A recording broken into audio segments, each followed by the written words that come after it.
the international coconut community, thank you for coming over.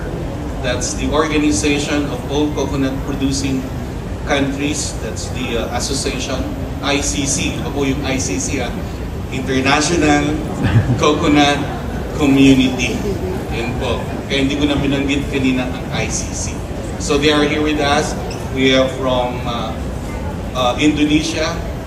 We have also from Malaysia and other India. So that's the organization, because Indonesia plays #1 as the #1 in terms of productivity. They are producing 18.7 billion coconuts a year, and Philippines rank 2 with 14.7 billion nuts a year. But we are the #1 exporter. Iba pa rin ang lasa ng ating niyog kaysa sa ibang bansa. Tinagalog ko na para hindi ko nila maintindihan. Pero sa tunay na buhay, nandito rin sila para mag-benchmark. Tinitignan nila kung anong ginagawa natin.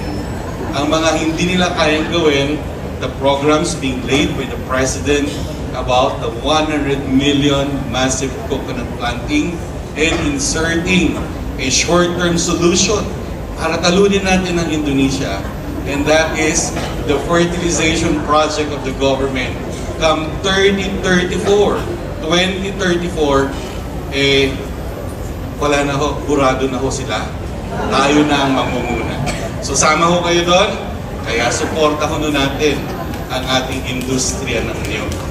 Yan.